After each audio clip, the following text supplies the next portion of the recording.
Hello, and welcome to the Check and Chat podcast. We've checked into the pit stop, and now we're chatting all things Amazing Race. I'm your host, Matt, and today we are recapping the start of season 37. It's present day Amazing Race. The first time I'm recapping something that's airing live. I've temporarily paused my season 1 recap, and it's the premiere today we're looking at. With a double elimination, I will be eulogising the 2 eliminated teams. We've got the fork in the road to look at, and we have also some additional behind the scenes tea I want to go through as well. We are also going to go through the said team bios and also a little bit of fashion, and that is what we're going to go to first. In the segment I recorded a few days ago prior to the premiere, in the segment I like to call the Biohazard Report.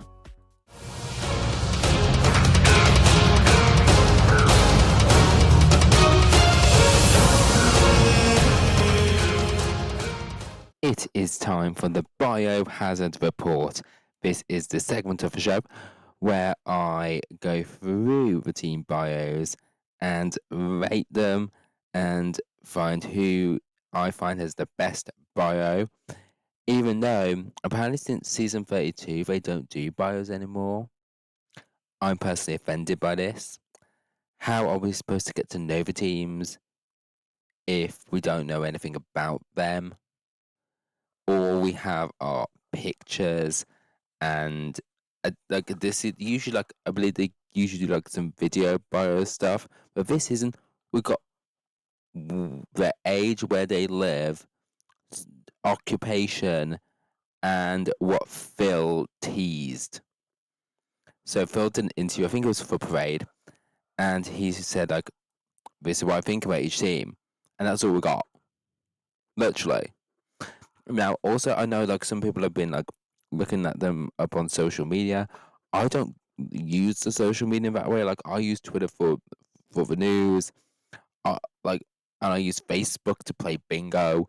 Like I don't use the TikTok or the Instagram. So like I'm not for that. So I'm going for these aspects. So how it's going to rate it. So from what Phil has teased, from my first impressions, I'm going to rate them out of 10. And then we're playing one of my favourite segments. It's fashion, a haute couture. And I will be rating their racewear. So it's colour, I'm going to look at fit. Is it appropriate? Do I like it? Do I think it suits them? And I'll rate that out of 10 to give an overall score. And we've got 14 teams. Well, how was that? Let's get straight into it. And before we start, I just want to say that the average age of the cast is the highest it's ever been. Serve is what we've been expecting and what we deserve, honestly. And the order that I will go through them has been chosen at random through random.org. And the first team is Nick and Mike, they're brothers from Brooklyn. Nick is 32 and Mike is 28. And they're sort of seen as the big super fan teams here. And they've applied for the last 7 years. And Phil here in his little piece says that they're one of his all-time favourite teams. I want to see what they do to make one of their all-time favourite teams. What are they bribing him with? Like, they've done something big, I think, to win him over there. And they are one of my favourites. That I've put them in. I've openly said, like, with my top 3, that they're from basic first impressions. I don't know. There's something about them. I think they will go far. They have that physical element, and they're such like super fans. But I just don't feel like they'll make it all the way. I feel like something will hold them back. And Phil has teased that especially during the middle portion of the race, there's going to be a lot of team tensions um, between teams and within teams. So I'm not sure what's going to happen to them. I just have a feeling they'll make it far, but not final three, and it hurts. So my score, I'm going to give them a decent score. I'm going to give them a 7 because I've good vibes about them. And we're going into their fashion here, and their chosen colour. So each team gets to choose a colour. It's first come, first serve, and we'll get into the dissection of certain colours very soon. But they go for black. Now, I'm all for black. However, I don't know which brother it is, but the fold over the packs is not the moment. It just no. I'm sorry. I have to deduct points, so I'm deducting it to a 6. I'm sorry, Nick and Mike. Like it's just it takes one thing. You know, it's a 10th of a point, Simone. We talked about this. You know, you have to be on fleek. Does anyone still say on fleek anymore? Oh, I feel old. Anyway, they get a total score of 13 here. We now going to move on to Jonathan and Anna. They are married parents. Jonathan is 42, Anna's 35. They're from Pomona, California. And from what we got from Phil, he says that Jonathan has a if I'm not first, I'm eliminated sort of vibe. And they've had an on-off relationship and worked things out through the race. So I feel like it's teasing here that there's story growth here. I feel like they're going to go on a journey, and I feel like that's what sort of the editors are going to put here. For me, I feel like these guys could be the wild card.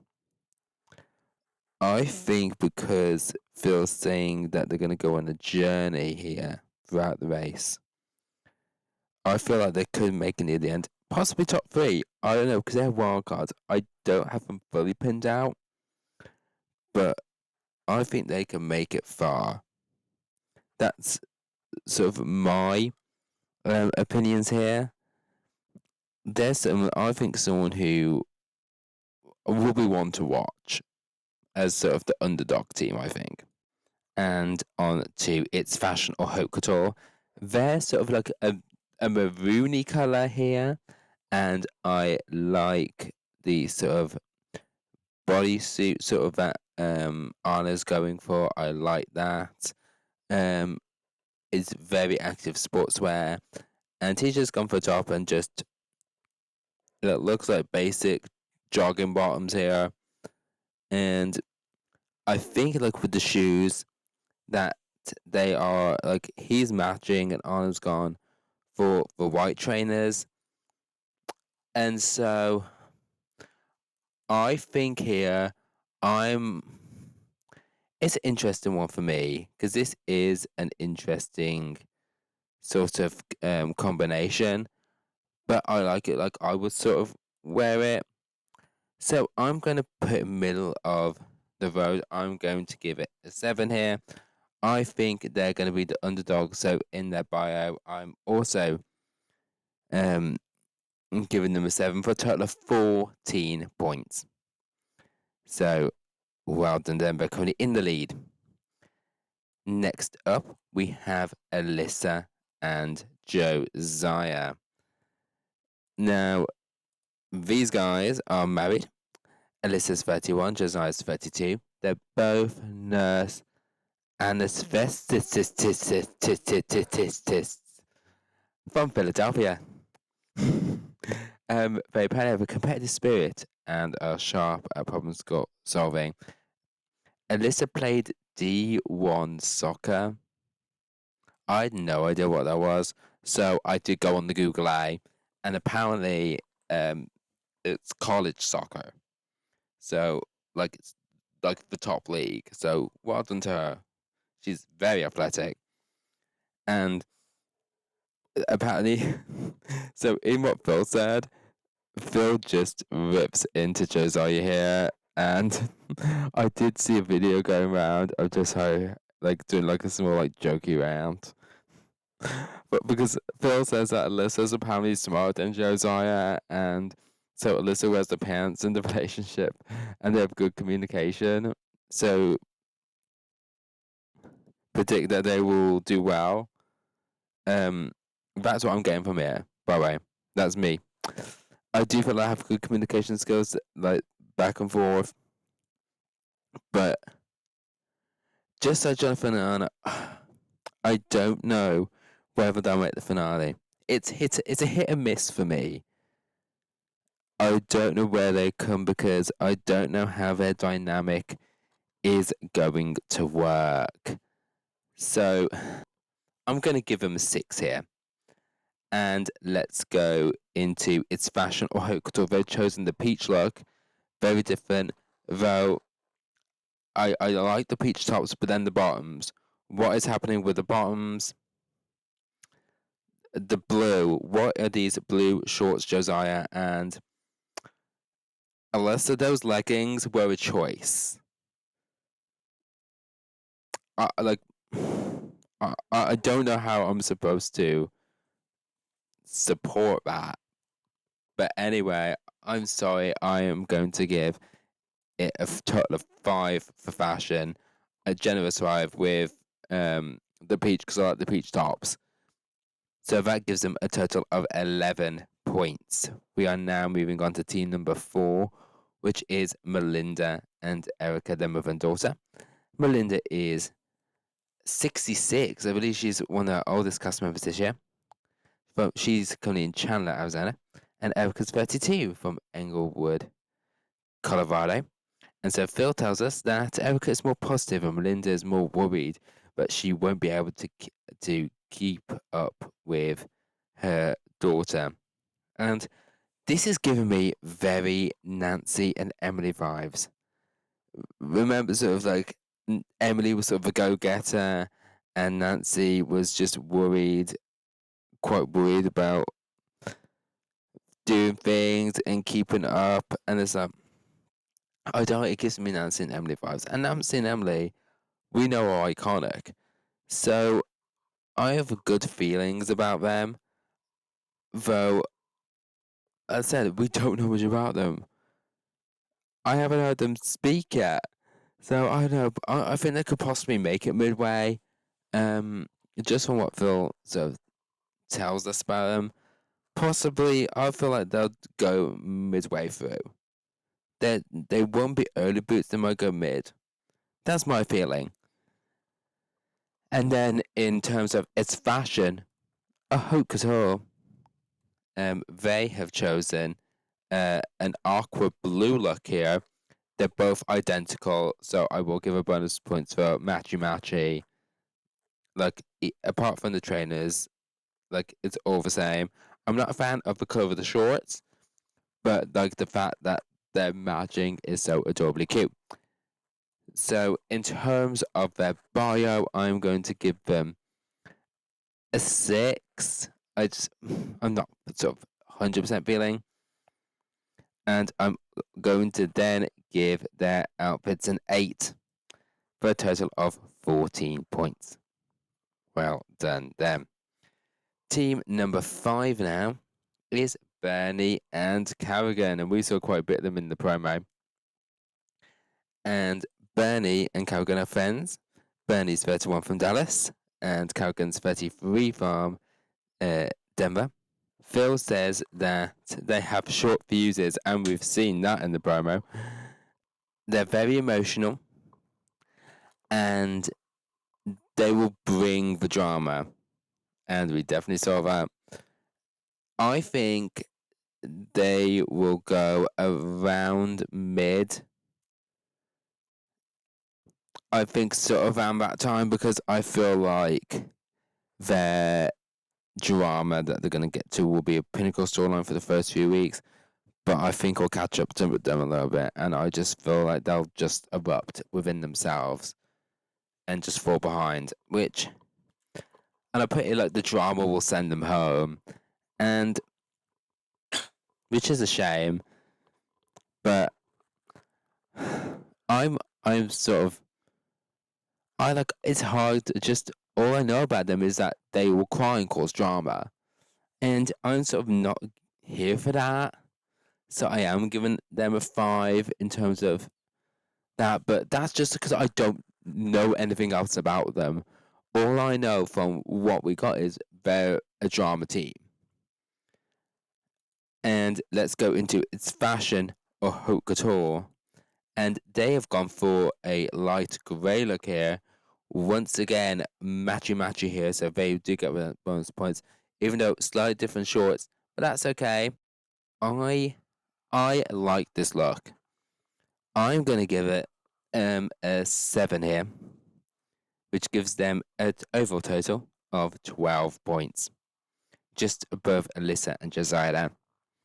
We're next going to go to, by the way, Carrigan is, I believe, bisexual. So the first of our gays, and I'm going to get to that in a minute. The next team is more gays, Brett and Mark. They're married Vegas performers. Brett's 36, he does Cirque du Soleil, and Mark's 37, and he's a dancer.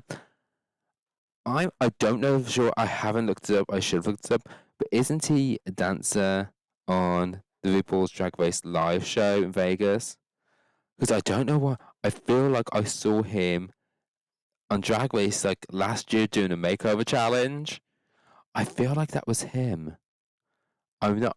I can't remember. It's like gone from my brain, but I know they did a makeover challenge for Drag Race Live. So we'll see what happened there. And so Phil says that they're dancers. They'll pick up things quickly. I think they'll go for the dance fork in the road here, and we saw a promo of Brett doing the first roadblock, and he scaled up that tower. And so it's possible that they could do number dance challenges, and they'll do what. And Phil hints that they'll do very well, so I'm assuming they'll last late in the game. And Phil also talks about how Mark speaks out about the social game and how he focuses on that. I feel like the pressure might get to them. I do. I think they might be eliminated near the end in the back half of the season. I don't know. I get that vibe from them. I love them, and I will always root for my gays. They're one of my favourites. However, I just feel like some things. I feel like something will happen, and I'll go near the end. But I don't want that to happen because I have these good vibes about them. And so I'm going to give them a 7 for their bio in quotations. And then let's do its fashion hooked. And they've also gone for this. Like, I'm trying to figure out the difference. I need to, because I'm going by the picture. So the girls did, Melinda and Erika did like an aqua, and this is more of a light blue color here, which suits their complexion, but it's matchy. It looks good, though I do lose points with bandanas around the neck. So I'm going to give them an 8 here for a total of 15. That puts them on the top of the leaderboard. We're now moving on to team number 7, and that is Jackye and Lauren. The sisters, Jackye's 51, and Lauren is 61. They're from Waco, Texas. I believe, wasn't that where Nancy and Emily were from? It was either Nancy and Emily or Dave and Margaret from season 1 were from Waco, Texas. I clearly remember that. So when Phil talks about them, he refers to their promo photos and how they're lovely. And what they do in episode 1, there was a moment when they did the episode preview a few weeks ago at this event, and how everyone was rooting for them in this part of the first episode. But it just basically first episode 1. So I have a feeling here that means they're first to go or first boots, which I hate because they look so good and they feel so iconic and they just give positive vibes. And so I'm going to give them a 6 because they give positive vibes, but I don't want them to be the first to go. And then for its fashion and haute couture, they go for the purple look here. And they did little heart. Okay, they're not matchy because one's got shorts and one's got leggings. However, I do like the tops here. I do like how they've put like the bows and like tied around and put the bows in the hair. I like that. And so for its fashion or haute couture, they get 7 points for a total of 13. So we are now halfway through my biohazard report. And in the lead right now is Bess and Mark with 15 points, followed by Melinda and Erika and Jonathan and Anna. We now move on to Carson and Jack. Now, with these boys, I will try not to overrun the segment, but I will dedicate quite a chunk on Carson and Jack because I'm just going to put out they're my favourites, they're my winners, and first of all, I love how sassy they are. I've had a few communications between them, and they're like sassy, they're gay, they're nerds. They do the Dungeons and Dragons, and they are like they live in the same apartment building, very the circle, and it's very friends, isn't it? Very friends, and I just get so many good vibes from them. Just to be clear, Carson's 28 and Jack's 27. They're both from Brooklyn, and so also they're like around my age, so I also relate to them. And Bill says that they underestimate the physical prowess. Um, and I know they did like a little bit of jogging around the park to get training, and they've took one backpack, so they're taking like this seriously. But come on, let's be honest, they're skinny twinks. Let's not get twisted. And they're skinny twinks living their best lives. They said emotional but laugh a lot. I can see that. I can totally see that. And I want to get into 3 videos that I've seen of them. The first is Carson talking about the cast and how there's so much LGBTQIA2 plus representation. Hello to our 2 spirited friends. This year, instead of going through all those letters again, I will refer to it as the gays, just so everyone knows. And I could feel like he was trying to hold back tears, like how emotional he was talking about this and how passionate he was. And I'm someone who's passionate about this as well, because especially in early reality TV days, reality competition shows, gay people, whichever you identify as, we were seen as the diversity hire. And I know some people say, oh, people of color, and yes, that was in some cases true, but also the gays as well. There were like seasons of Big Brother where you'd have the one gay guy. You'd have the one gay person on the real world. We were seen as the diversity hire, and I'm sorry, but it's true. And it sucks, but the fact that we have so many on this season is iconic, and I really relate to how. And it actually almost made me cry. It's making me nearly cry. Making me nearly water up a bit just thinking about how passionate it was. So I just wanted to point that out. Also, there was this other video. So they apparently do TikToks. I don't do the TikTok, so I have no idea about this. But they did one to say a little prayer, the Glee version, and I told Jack that I would spend a good portion of time breaking it down. So I will. So let's talk about the outfits during this video. So Carson, obviously, he was like, "Oh, we're gonna do this," and come over. I'm getting dressed, and so he's in jeans. I'm a jeans person, so that's already a tick for me. The black jacket and the white top. We stand. So I think that was a good look. I don't know. Did Jack just fall out of bed? This is no shade, but I feel like this is like a very Jack look. But just like he just came out of bed in his pajamas, and I don't know why he has that thing on his head. So let's break down the actual video itself, and I'm going to break it down piece by piece.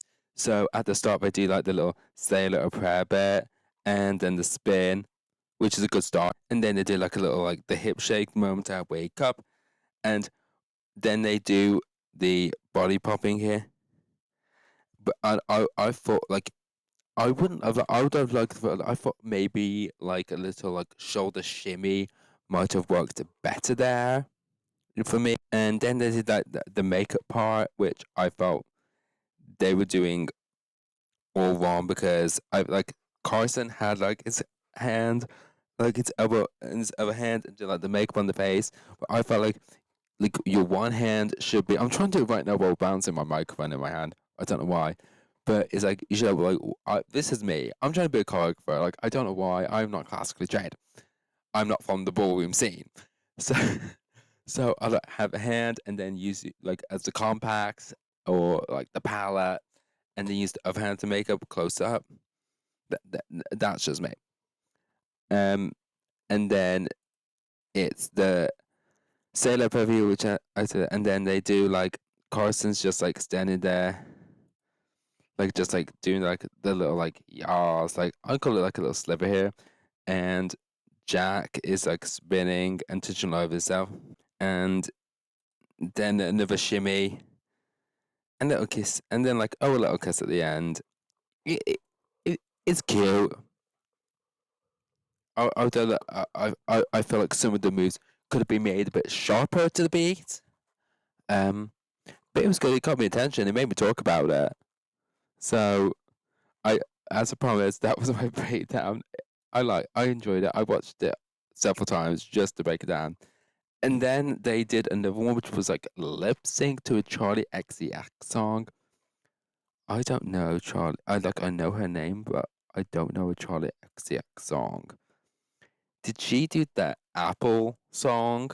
I don't know because I remember one of a streamer that I watched the end of last year was doing a TikTok um about an Apple challenge, the Apple dance. I don't know if this was Charlie XX. I don't know, but they're both doing a lip sync and they're doing like the Coco Montrese here, where the lips are put into their mouth, and like they're both trying to give face here, and Carson is giving a tighter lip sync here, and Jack is he is doing good, but he's just like moving his face too long, and it's like like he's moving his face like you can't tell, like fully otherwise, and like he's just like taking a supplement. So I think if this was a lip sync based on face, I give face beauty face. Carson won that. So let's go into its fashion or haute couture here. And so the green that they chose, so they chose green. A few teams wanted green. And so they chose the color that, like they chose green. And so production sent back, they said, oh, this is a medium green. So for our team, medium green. And in this photo, the press photo here, like Jackson Carson's back, which is iconic. And I will say it suits him. The outfits are good. It suits him well. Now, I'm not a green person, but that suits them. Even though I will say I will be deducting points for Carson's headband. I'm sorry. It's a no. That's ducks points deducted here. So I'm going to give him a fashion an 8. And also I'm going to give him a 9 because they are just giving such good vibes for their profile. And so I'm going to give them, that's a total score of 17. They're way in the lead. These others need to step it up. Han and Holden are next to siblings. Han is 26, Holden's 22 from Los Gatos, California. And from like a little like snippet we see, like they showed in the premiere, like first 5 minutes, Han is hilarious. So that's all the game points in my book. And Phil says that there's a rivalry between them. Han is more dominant, and Holden is like a wise old soul. Yeah, that's something you want to hear when you're 22, that you're a wise old soul. Thanks, Phil. And Phil said he has a lot of faith in them. So I think means they'll do very well possible. Final 3 here. You know, from that like first 1 minute preview, as I said, very funny, instantly likable, straight away. They're one of my favorites from that, and so I'm thinking they're gonna make the finale. I'm gonna put it out there. I don't know why. I just feel like I don't know these teams yet, but I feel like they are gonna make the finale. Phil said, like, I just get these like vibes that they're gonna be funny. So from their profile, I'm gonna give them 8 points. And so let's go into it's fashion or haute couture, and they have chosen this like purple, like light lilac look. I thought it was grey at first, but it looks like grey lilac-y. Like that's a very like that's a new colour I've never seen, and the matchy. I think this looks good. It's a very different colour, so I'm gonna give them an 8 for that look, for a total of 16. So all so close to Carson and Jack there. We have 5 teams left. Next up is Jeff and Jeff. Jeff Senior and Jeff Junior, but on the show they referred to as Pops and Jeff. They're father and son, and they're both lumberjacks. Jeff Senior, or Pops, is 65, and Jeff Junior, he's 36, and they're from St. Louis, Missouri. And Phil says that they would be good for tough as nails. With those muscles, I'm not surprised. And Phil talks about them doing like really well early challenges. So I have a feeling that they could do well early on. I feel like because with so many good teams, and we have so many good teams like so far who I'm saying they're going to do well, I don't know if they'll fizzle out. I think they might be midway, but I said, like, we know how they'll do well in physical challenges, but in sort of other challenges, I don't know how we do. Like if they get stuck doing the singing challenge, how will they do? Or a puzzle challenge, I don't know. So it's difficult for me. Though the muscles, I felt like the whole thing was over. They've got big muscles. That didn't win me over, so I'm gonna give their profile a 6. And their it's fashion or haute couture look. They have gone well. First of all, they're wearing 2 different shades of green. Like their shorts are different shades, their tops are different shades. It's not matchy. I feel offended here. And so I'm sorry, I'm giving them a 5 for this. And so that gives them a total of 11 here. We now move on to Mark and Larry. And they're best friends and firefighters. Mark is 63 from Watertown, Tennessee, and Larry's 59 from Bartlett, Tennessee. And Phil talks about he loves their friendships and their accents, and how he was all about their accents. And that was all that Phil said about them. We know nothing about them. I hate to say this, but they're going to go early, possibly first boots, and I hate saying this. But it's just a feeling I have because Phil's not giving us anything on them. So, but I do get good vibes ahead to have a good time. So I'm going to give them for a profile a 6. And then from there, it's fashion or haute couture look. They are the red team here. They're matchy. They're all smiles. They're having a good time. Like, how can you not say? How can you not like that smile? So I'm giving them an 8 here for a total of 14 points. How can you not like? I feel like they're likable, but go early. We now move on to our father-daughter team, Ernest and Bridget. Ernest is 59 from Chicago and Bridget's 28 from Somerville, Massachusetts. And Phil compares them to Ron and Christina, which I feel was a very interesting comparison here. And then, but it still barely gives us anything about them. Like, I still don't really know anything else about them. So I do feel that they could be an early boot. But this is just from what sort of Phil gives us. And I do feel that they could be an early booter, which is a shame because I feel like they're lovely. But I thought it was a very interesting comparison to Ron and Christina because we know the ups and downs of Ron and Christina.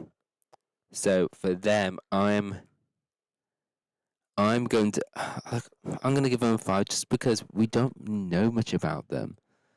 But I do like this like dark blue look. Here I like the leggings Bridget's wearing. I'm not as much a fan of the pants that Ernest's wearing, but they look decently good. So I'm going to give them a 7 for the fashion, and that gives them a total of 12. Now the next team, they've been doing a lot going around and making a lot of videos and doing a lot of promo for the show, and that is Scott and Laurie. They were on Raid the Cage. I don't know if anyone saw that. They were on Raid the Cage. I did not see it. I haven't seen the episode. I know they were on it. I don't know if they won, but all I know is my girl Jeannie Myers on the show, and I live. Anyway, they're married parents. Scott is 47. Laurie is 49. They're from Salt Lake City. And I need to point this out here.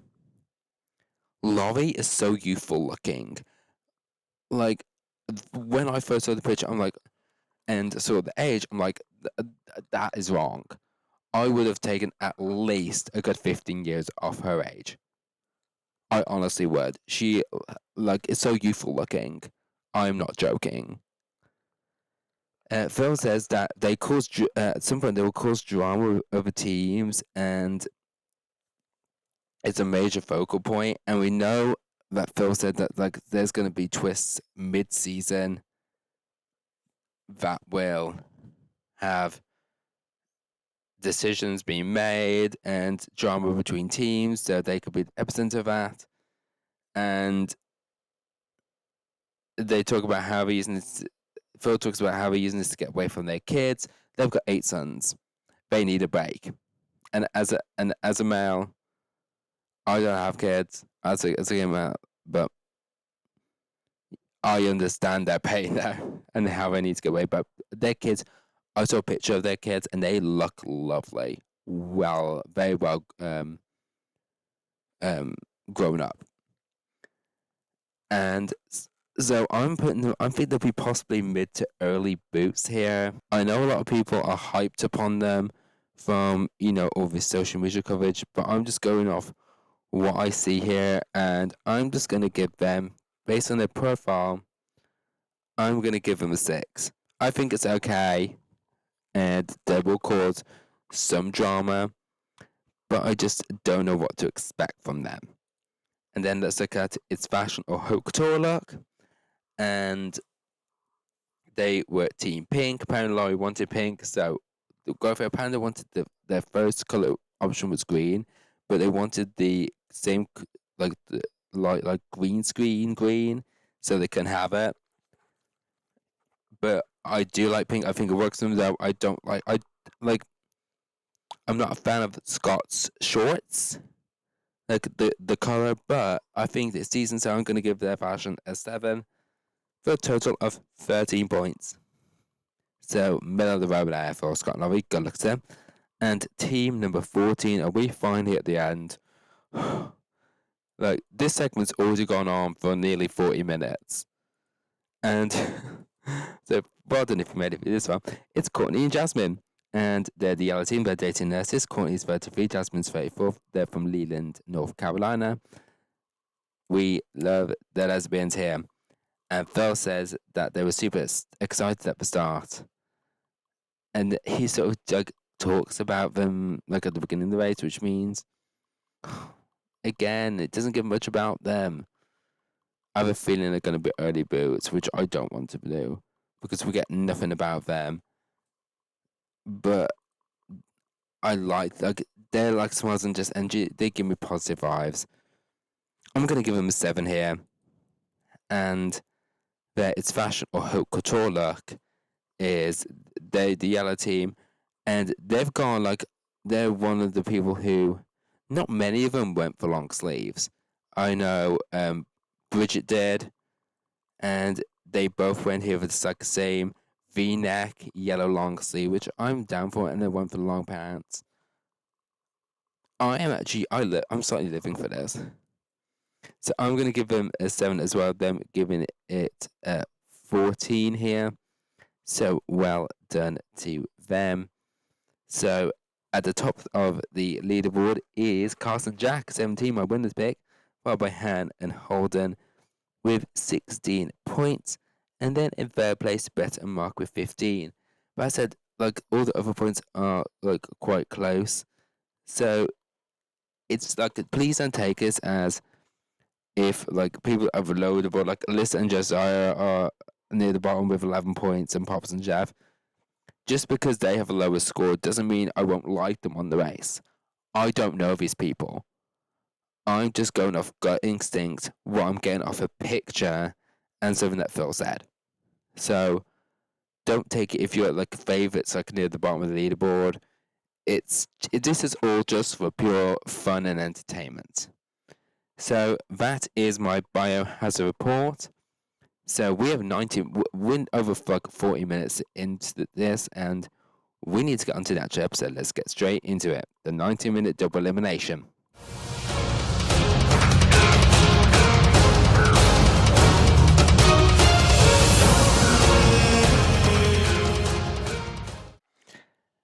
Okay, so that was a few days ago, and it's a few days after the episode is aired now, and I've rewatched the episode a few times, and we've got some additional tea from Scott. He's been spilling about a few things that didn't get aired.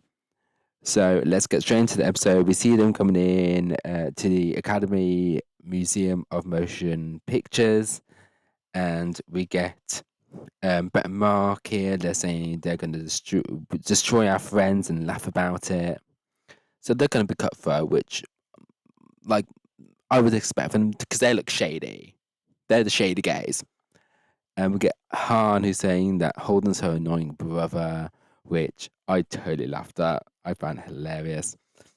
And we get Phil here. He's saying, okay, we've got 14 teams. Let's introduce yourselves.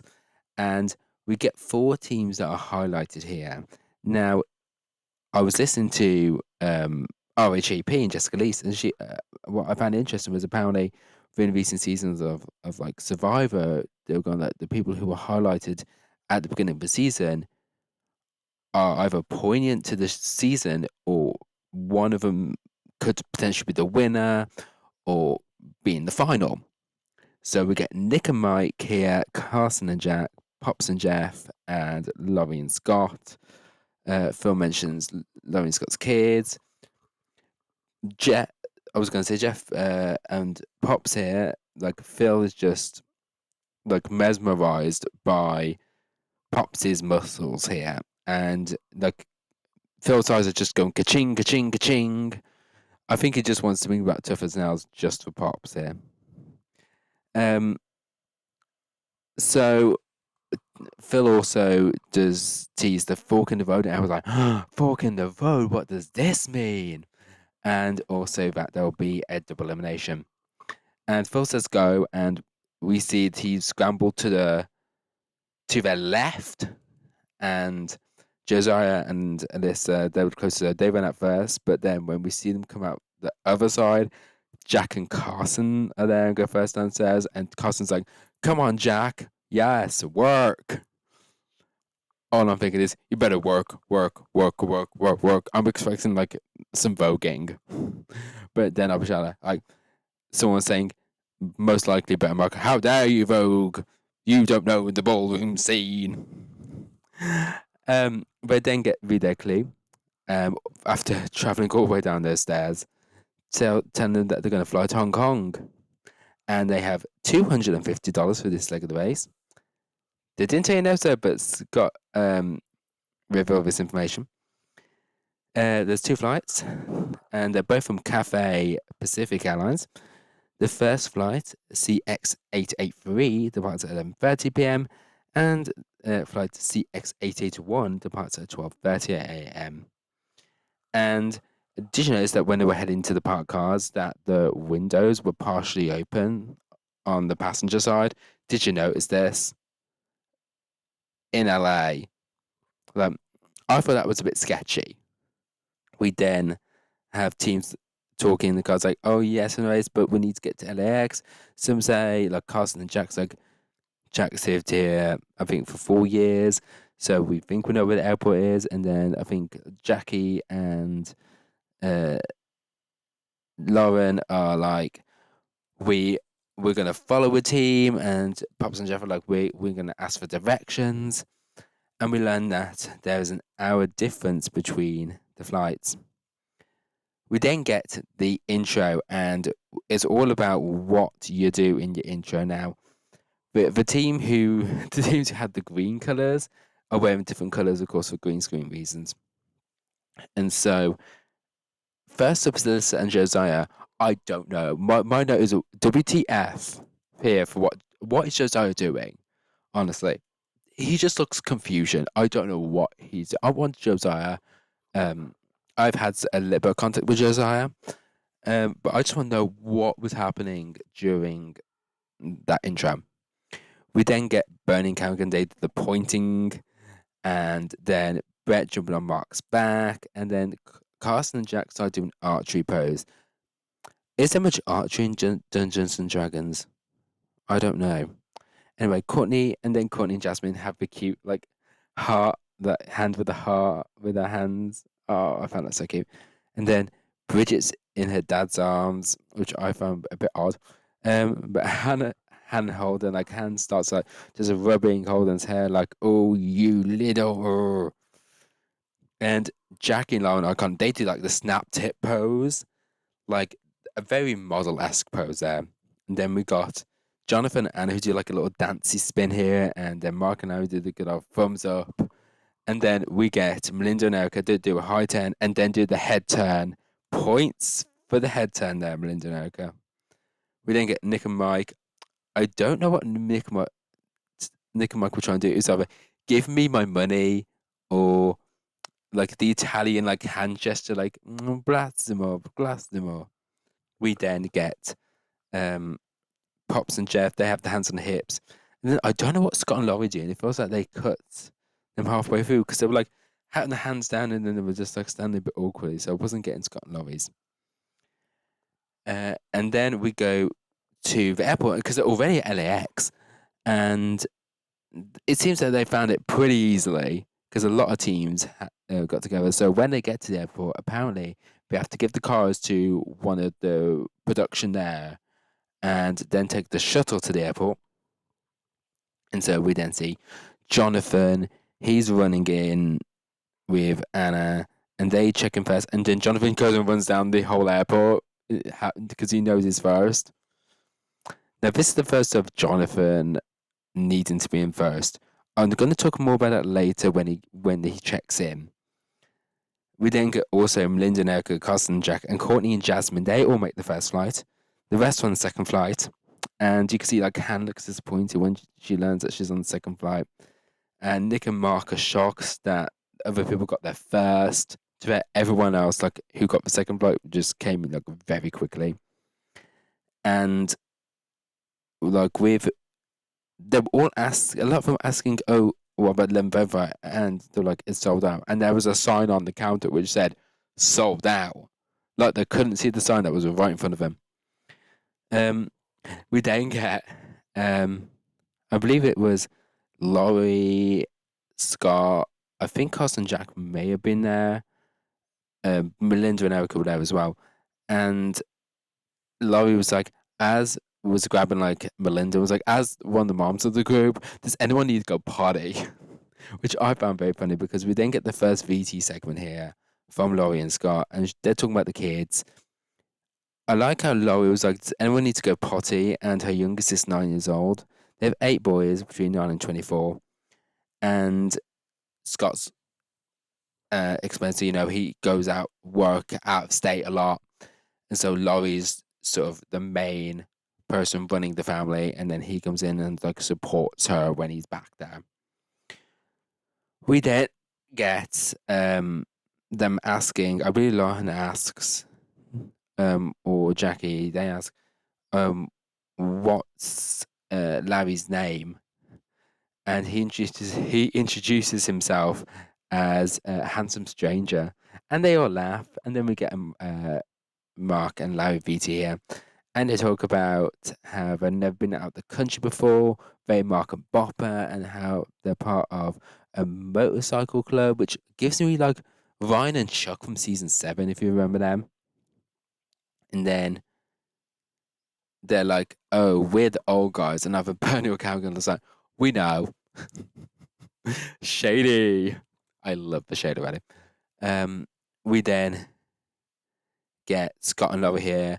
I think this is a production influenced moment here. Because they're talking about the fork in the road, and like producers I think the producers were like, okay, so talk about what you're feeling about the fork in the road. It just felt like it wasn't an as organic moment. We then get on the plane, and the first flight's already there, and they arrive 18 minutes late here.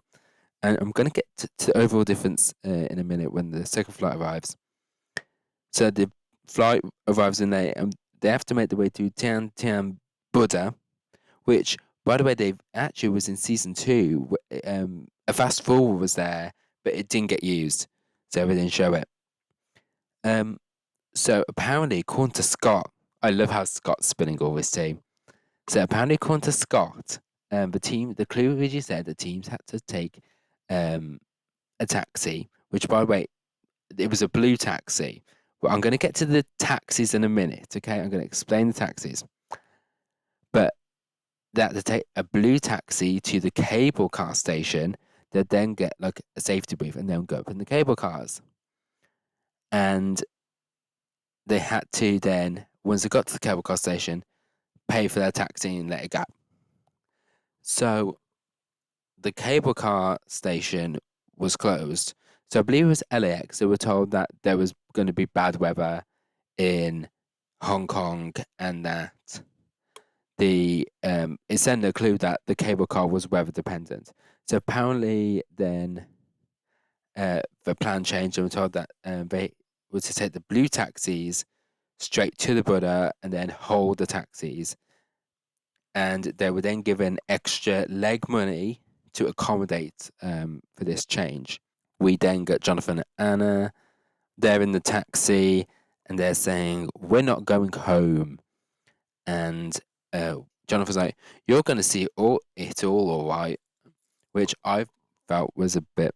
It came off to me a bit sexual. I don't think it was, but it came off to me a bit sexual. We get Jack and Carson. They're the first to the clue. It's halfway up the stairs here. Now the weather here, the rain, really did impact the leg. Apparently, I was listening to the exit interviews of our 2 eliminated teams, and they were like, whether it was like because the stairs were marble and it was slippery, so they had to take it slow, and there were injuries aplenty as well. So it tells them that they have to go to Chong Chau Island and go down the promenade to get the next clue. And so teams, what you don't see is that the clue tells them that the teams have to take a taxi to the cable car station. They then have to change to a red taxi, which will take them to the ferry. Now, Here's the thing about the taxis. Because blue taxis will take you to certain areas, and red taxis will take you to certain areas. Okay, so you have to get the right taxi. So that will be part of the issue that comes later on with Courtney and Jasmin. That's part of the issue. We'll get to that later on, but I want to explain it now. And so Jonathan and Anna here, they're getting very resourceful, and they use the taxi driver's phone to find out the ferry times, and they learn, they'll cut it close, so they are hoping it'll work out, and them and Jack and Carson are right next to each other in the cabs, and then Jack and Carson separate from Jonathan and Anna. So it's like, what's going to happen next? But so while they're heading to the ferry, the second flight arrives 11 minutes early. So there actually was a 31-minute difference between the teams here from the first and second flight, which is very interesting because it's not a lot when you talk about like waiting and everything. So Anna,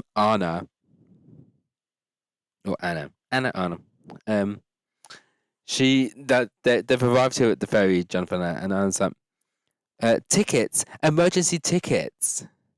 It's emergency, which reminds me of very much of Charlotte Millionaire. I was like, emergency, remember that? That was just hilarious. They get on the first ferry, Jonathan and Anna here, and we get a VT segment here, and we learn that they've been married, they are married, but a lot of tension happened and within the family, and it left to Anna having to leave the family home, and they were separate for a year, and then apparently watching Amazing Race brought them back together. I think there, from a casting standpoint, I think that would be a good hook to bring to cast them. I was like, oh, so they've had this hard time and they were separated and Amazing Race put together. Like that would be good, like storyline on the show. And we know Amazing Race like to bring in like the separated couples, see how they do. Because even back to season 1, remember season 1 with Frank and Margarita, and Lenny and Karen, it will make or break you. We then get the other teams. We see like a montage here of them getting clues at the Buddha. And then Jackye and Lauren, they're talking about Jackie's fear of stairs here now. This was, she explains, they live in Florida and they're preparing for hurricane season. And she was wearing flip-flops and fell down the stairs. And I felt for her because this happened. I think if you haven't had a flip-flop, or for Australian viewers, thongs, like if you haven't had a flip-flop related incident where you've either slipped or tripped on a flip-flop, you have obviously not lived properly. Because this is not a joke, people. This is quite serious, and I felt very attached to it, and felt like I sort of knew where Jackye was coming from, and I got it. And so Lauren was very encouraging it, and we see that throughout the episode, they just really motivate each other throughout the episode. However, Jackye and Lauren, it does let them down a bit, and they do miss the second ferry. I believe they said it was by 2 minutes.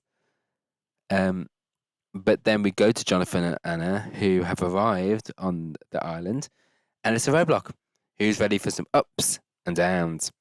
So we learn here that there's a traditional competition called the bun scrambling competition, and so it looks like a giant croquembouche, and the participants have to climb up the tower and collect as many of these buns as they can. So in this roadblock, the teams have to climb up the wooden scaffold of the tower, no buns there, and the clue is at the top. Anna, Josiah, Bernie, Brett, Carson, Jasmin, Bridget, Han, Lauren, Mark, Erika, Mike, Pops, and Scott have all decided to do this roadblock. And the rain is starting to pour down during the roadwork, so it's making it much harder. Now, my thing is, I would have packed a coat here. None of them got like any like coats or weather gear out. Not that I saw, which I would have. Because you see like the instructors, they're wearing like little cool poncho things. But I would have bought a coat. I don't know if you're allowed. I want to check the rules. So she's barely halfway up Anna is, and she's already exhausted. And when she gets a clue, Jonathan's is like, "Quick, go get it, secure the load." Once again, sexual. So they get back to go to the ferry to take the ferry back because the clue tells them to go back to the main island and go take a taxi to Loch Kwan Street Park. Caution, fork in the road ahead. So Phil explains the fork in the road, and it's basically a detour, but with some slight differences. It's a limited stations detour in which 7 teams can compete on either side. Once you've chosen a side, you have to declare it, and you cannot swap. The last team to arrive at the pit stop from either side of this fork in the road will get eliminated. So we then see Jackye and Lauren, they finally got on the last ferry. And so while Jonathan and Anna are waiting, they go to the McDonald's across the street for directions. We then go back to Bernie and Han at the roadblock. They're starting to go up, and they're sort of like a third of the way up. And then Brett gets up, and he, of course, this is Brett's wheelhouse here. It's not sort of a 9-hole, but he does, like, he goes up like a monkey here. And they all says like it's like climbing a tree, but Pops does struggle here, and it's mainly due to apparently he did have a little bit of an injury here apparently, so that's why he was a bit slower. Because I know Jeff mentioned, oh, he's not using his legs, but I think he had a leg injury, so that's who I think he was trying to conserve that. So a lot of the teams quickly get enough, and Ernest is encouraging his daughter, calling her by a nickname, which is Bubblegum. And Erika, on the way down, repairing down, she loses a shoe in the tower, which was funny. We then get all the other teams, they've finished quickly, and they're catching up to Jonathan and Anna at the ferry port. And they are not happy. They like Anna's like just slightly pissed off, but Jonathan cannot believe it. He's giving like side eye and an eye roll, which it's giving Colin energy. It's given to me when his second Egypt leg and Linda and Karen came to the airport at the charter flight. Colin was not happy. That's what energy is giving me here. We then get Lauren here at the roadblock, and she's struggling to start to get for town. She slips, but she doesn't give up. I love the perseverance of Lauren here, and her sister's just encouraging her no matter what. So on the main island now, and everyone's getting a taxi to get into the fork in the road, and Courtney and Jasmin, they are struggling here to get a taxi. And as I mentioned earlier, there was the whole blue taxi, red taxi thing. But also, as we sort of mentioned in the show, the additional information had the Cantonese language of where they needed to go. And it took them a while to realize they needed to show that part. So I think it was those two elements, the whole blue taxi, red taxi thing, because apparently the taxi drivers were trying to point them over to where they had to get the actual taxis, but they weren't getting that. There was that language barrier there. We then get a Nick and Mike VT here, and they're showing good prep, like preparing flags and everything, getting ready for the race, and they even show their audition tape, which was fun. We then go straight into an Alyssa and Josiah VT here, and Josiah is saying how he and Alyssa do have some similarities, but Josiah is more of the clown to Alyssa's genius here, and he like lists off her achievements. You have many achievements as well, Josiah. I felt like a lot of emphasis put on like, how Alyssa's great.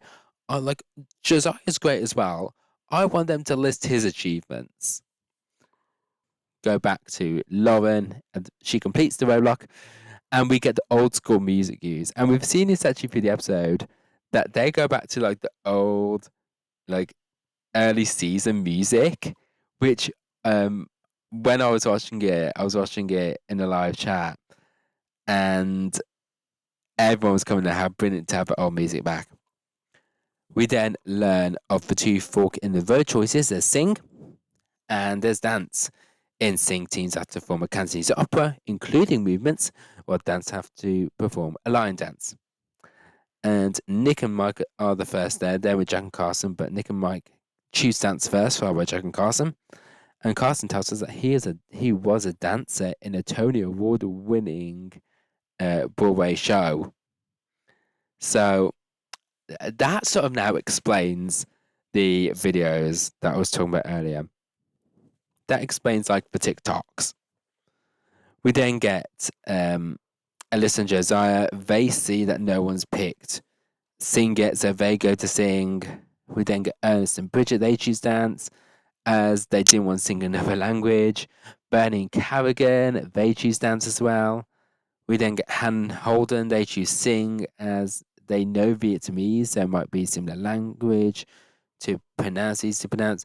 Mark and Larry choose dance, and they say, "Oh, it's because we can't even read the street signs here, and like, let alone try and sing." So they choose dance, and we keep on going back and forth to Courtney and Jasmin, struggling to find a taxi. And when I first watched this, it was stressing me out how many taxis were turning them down. Honestly, we then get to Jonathan and Anna, and they're eighth to arrive here at the Fork in the Road board. And Anna says, you know, she's a dancer, sort of wanted to choose the dance side, but she sees that the dance side's nearly full, so they choose sing instead to not risk potential elimination. We then get Mark and Brett here. They choose dance. That's not a surprise. And Melinda and Erika choose sing, alongside Pops and Jeff. Even though they can't sing. We then get Scott and Laurie, they go sing as well. And we then get Courtney and Jasmin, they finally get a taxi. And we then get a little VT of them, and we see them at a nursing school, and they're going to rush things in the vase. They make a U-Haul joke. We've heard it before. We then go on to the sing task, and Josiah talks about how, you know, you can see us like at the karaoke bar on a Thursday night, which I thought was like, I don't see. This is my like perspective. I wouldn't have thought Josiah and as karaoke people, but you know, teams are here to surprise me. We then get a better Mark VT here. We don't get anything new really. I don't get any new information here, so there's no point in mentioning it. Carson and Jack, they're training at dance, and they say that they find it best to learn through performing it in the performance room in front of a judge. So I feel like they'll learn it better, know where they go wrong. And Nick and Mike, they get a fail twice. Mainly for the teamwork and not together, we do have seen that they are like coming out of their costume a little bit. Courtney and Jasmin reach the board, and the Fork in the Road board, that is, and they see that Nick and Mike and Mark and Larry have chosen dance. And so they think they can catch up to them and beat them, so they choose dance there, which I think was a very strategic choice there. And then at sing, after a few attempts, Josiah and Alyssa pass on the singing, but are too quick on the actions to fail again. Scott's getting ready for a few other teams, and apparently he was a cheerleader in college, which I found was an interesting fact here. While Nick and Mike, they fell again, they need more practice. The judge tells them. But Jack and Carson, after 3 attempts, they finish dance. And they are told to head to the pit stop at the West Kowloon Cultural District Art Park Terrace. The last team from each side of the fork in the road to check in will be eliminated. And so, then followed quickly by Brett and Mark. They get it on their 3rd attempt. And Mike is just getting stressed. And that gets Nick stressed as well. They're stressed now. We then get Benny, Carrigan, and Ernest and Bridget. They leave quickly as well, not long after. And Nick and Mike soon get it after their 7th attempt. While Singh, Josiah, and Alyssa finally get it after 4 attempts. And Jonathan and Anna are there. And at one point, Jonathan knows he screws up, so he just instead of waiting for the judge to tell them, he just walks off. He is not happy. And then Jackye and Lauren get to the fork in the road board and are forced to choose Singh.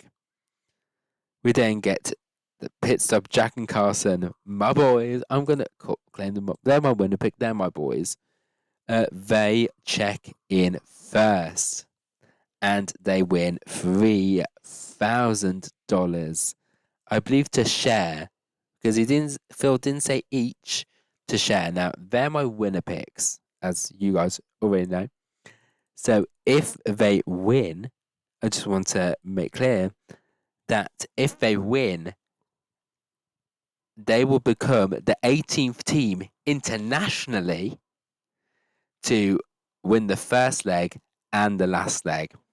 The 17 other teams are Rob and Brennan from Series 1, Tyler and James from Series 10, Nick and Star from 13, Megan and Shane from 15, Ernie and Cindy from 19, Rachel and Dave from 20, Dana and Matt from 28, Derek and Claire from 34. We've got Darren and Tristan from Australia Season 7, the Celebrity Edition.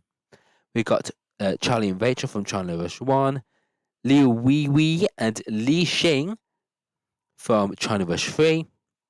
We got Ngok An and Nahat An from Vietnam 4. We got Tian Dat and Lincoln from Vietnam 5. Matthias and Tamara from Latin America 1. We've got Gina and Jesse from Canada 3. Ty and Kat from Canada 9. And Amit and Laz from Israel 5. So there is potential. Will they join the winners list? We're going to have to wait and see. We then get Brett and Mark checking in second here. And we go to Courtney and Jasmin. And they get it after 2 attempts. They've caught up. And then Mark and Larry quickly get it as well after 4 attempts. Mark and Larry here, they did very well here. They were the last to leave, but they weren't the worst because Nick and Mark took a lot of attempts. So they did strong here. I'm really proud of Mark and Larry in this task because you expect, the older teams doing this sort of dance would be very strenuating on them, but they did really well. And we move over to Singh and Jonathan and Anna. They get it after 3 attempts. We did get Ernest and Bridget. They're checking in 3rd. Benny and Carrigan in 4th. And then I love here we see Phil walking over to the other mat because they have 2 pit stop mats, and Phil has to walk over to the other mat to check in Alyssa and Josiah. They get first from this side of the fork in the road, and so they also win $3,000. And we then see there's a 3-way foot race. This is episode 1, and having a foot race is iconic. I know in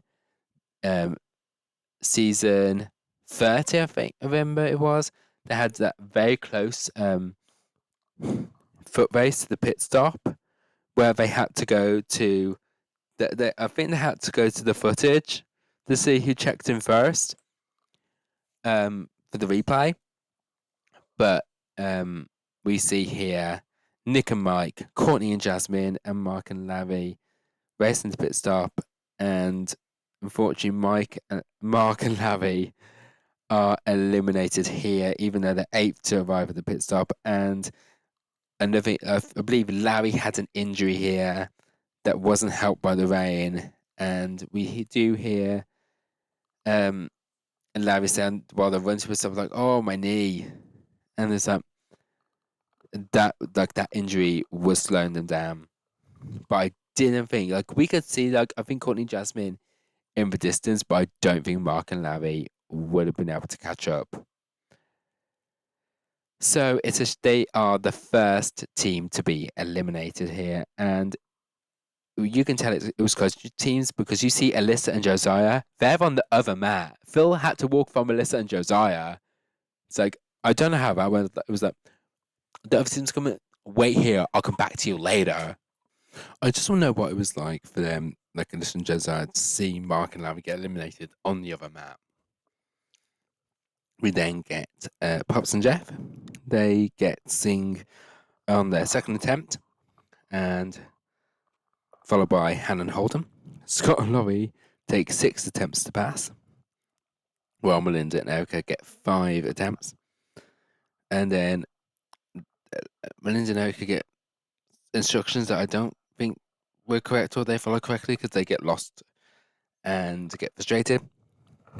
We then see Jonathan and Anna. They check in second, and Jonathan's angry. Now, Phil said that, Jonathan is like someone who always wants to get first. And I thought it was like, oh, everyone likes competitive, everyone wants to be first. But Jonathan, takes it super seriously. I didn't think Jonathan was this bad. So, and I think this is going to be a long-running thing here. We then get Scott and Laurie. They check in third with Pop and Jeff's right behind them in fourth. Hannah and Holden come in right behind them and check in fifth. And we then, a few minutes later, Melinda and Erika come in sixth.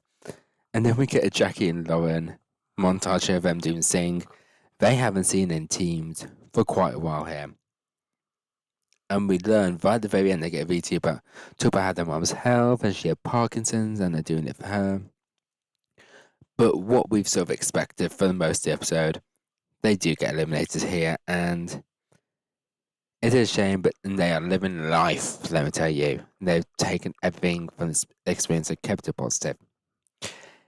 It's now time for I'll Do It My Way. This is the segment where I talk about what choices I would make if I was on the race. And so the first choice, of course, the main choice would, of course, be the roadblock. I would do the roadblock here. I'm fine with climbing up. I know my partner, my fiance, not the best with heights. I'm fine with heights, so I would have climbed it, and I'm legs for days, so I would have found it easy to climb up there. I don't know about the slipiness, but I would have have done it. And then the fork in the road, I would have done dance here. I'm not doing singing. I like to keep my singing within the shower.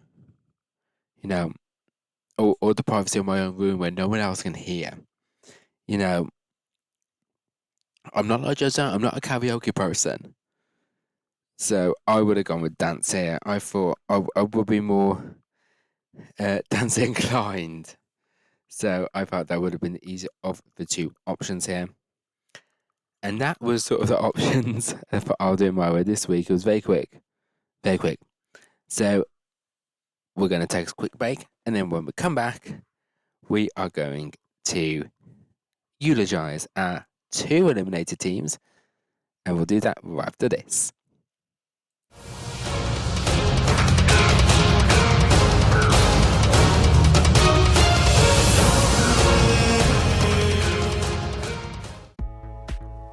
Hey fellow race fans, I know you are the same as me and love talking about Amazing Race, And if you want to get something off your chest or want to ask any Amazing Race question, no matter what it is, you can send me it in the comments or send me an email at checkinchatpodcast@gmail.com and I might answer it in a future podcast.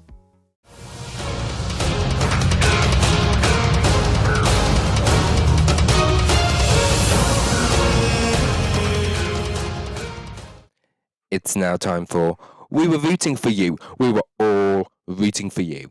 This is the segment where I eulogise the eliminated team, and in this case, teams, as we have two of them to go through. I am going to start with the 14th place team, which is Lauren and Jackye.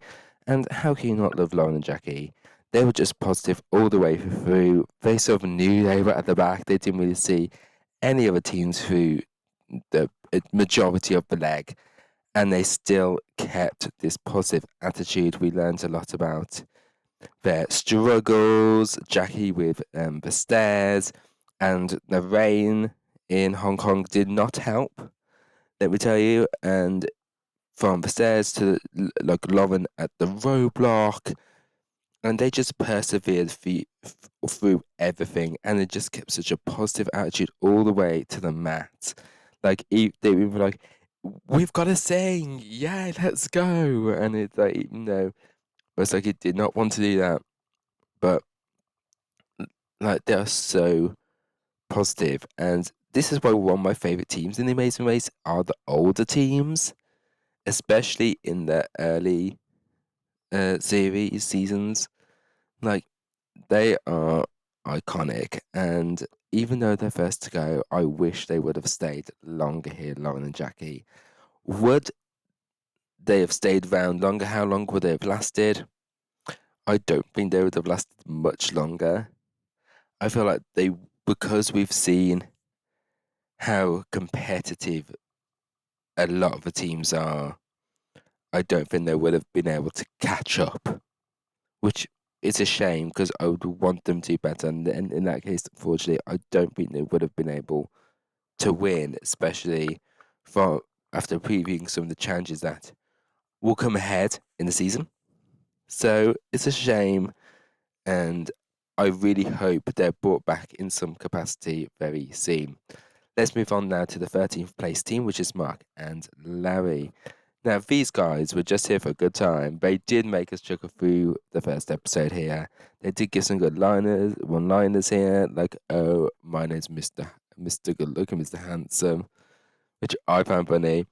And they, I think they did better than I sort of anticipated. You know, I thought they would struggle in the dance challenge, but they did pretty well. They did like 4 attempts. Like, they did really well, those guys. And it actually came down to a foot race, which hurts me that they went on a foot race. And we know that Larry had some sort of an injury here, and they got emotional on the mat. It was, upsetting to see them go, and it is sad to see them go. I'm not particularly wouldn't want them back. Now I've learned a few things about them since. We've learned about where their political status lies, and I think that's enough to say what you may get what I'm trying to say here. So I'm not as big of a fan now as I was while watching the episode, but it's another older team that is gone, which is a shame. Could they have lasted? They actually could have lasted a few more legs. I don't think they would have won, but I think they could have lasted a few more legs. Now, I don't know what all the challenges would entail, but I think they would have lasted a few more legs because they finished 8th here in this leg of the race. They finished 8th. Like, they were mid-pack, but unfortunately, because of the fork in the road, they were eliminated, which is a shame. But they could have lasted a few more legs. And I think they might have, may have caused a bit of ruffling, but in, a fun way. And so that is now the end of the premiere podcast of season 37. Next week it's Japan. There is the intersection that is back for the first time since season 16. Can't wait for that, as teams will perform a roadblock as part of the intersection. And so if you want to give me any feedback or give me any questions, Amazing Race related, do send me them in the comments, or if you're listening to this on the audio version, send me an email at checkinchatpodcast@gmail.com, and I'm going to answer it in a future podcast. So thank you all so much for listening, and I'll see you guys for episode 2 next weekend. Night night.